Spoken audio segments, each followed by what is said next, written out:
it going, everyone? My name is Devon from Debo's Fishing, and have you ever wondered how some lure companies or bait makers get two different colors within the same bait, like a different colored tail like this? Well, you know, there's an easy way to do that using a worm dye or, you know, a dipping dye. It does great on like white baits or, you know, lighter colored baits where that color can really show up. But as you can see here, when you try to do that on a darker color, you know, a black or a June bug like this, that dye just doesn't show through. It makes it like a dirtyish green.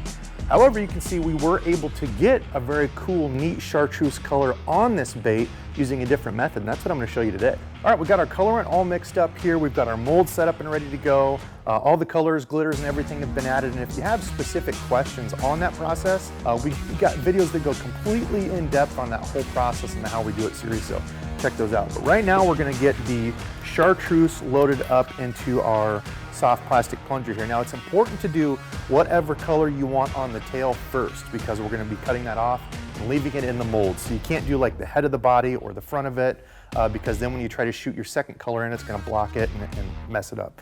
And you can do this on any sort of mold that you have. So if you have like a ribbon tail worm or a, you know, a little curly tail grub, you can use this method of cutting the tail off and making the body a separate color with any of those. So let's get our chartreuse poured in here. Go slow, hold it up a little bit. That way you don't hit the edge like I did there. That's right. Happy little accident.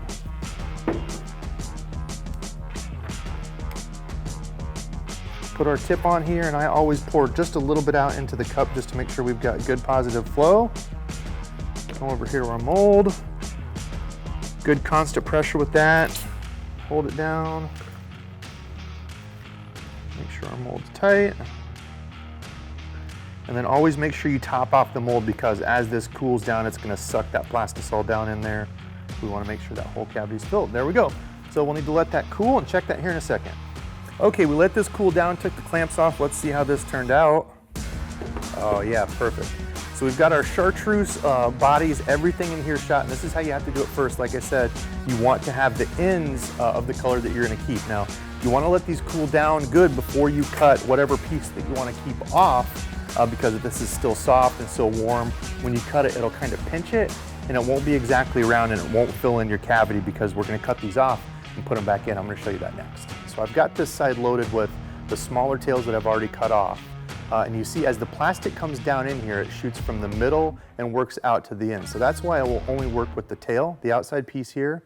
If you put the body in first, the plastisol as it shoots down is not going to make its way through, and it just won't work. So I'm going to put these smaller pieces here on the opposite side, and you can see you can do as much or as little of this tail color as you want.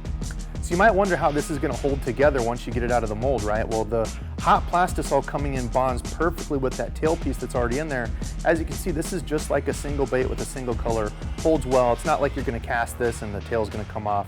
It's just like a normal bait. Another thing to remember is make sure you keep the mold flat. So you can see with all the tails laying in here, as you shut the mold, you want to keep these all in place. So you don't want to be moving the mold around front or back where these tail pieces can fall out. Shut this and make sure you keep it nice and tight when you clamp it up so those tails stay in place. Okay, the June bug color is ready here. We're going to get this loaded up into the plunger and shoot the body color here. Okay,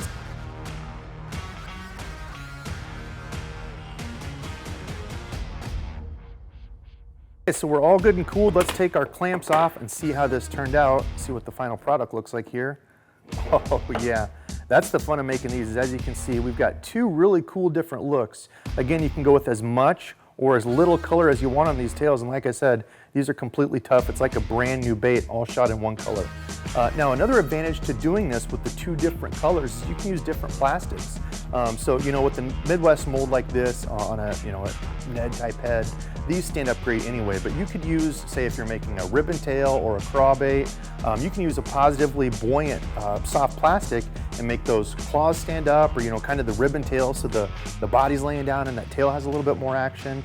So you can mix and match the type of plastics that you're using here too. So again, that's the cool part of bait making, is you can do as crazy or as little as you want. You know, if you want to just shoot one in green pumpkin and add just a little bit different tail color, you can do that too. But the neat part is you can make stuff that nobody else has. So for more tips and tricks like this on making different color baits or other strange modifications you can make, check out the How We Do It series on YouTube.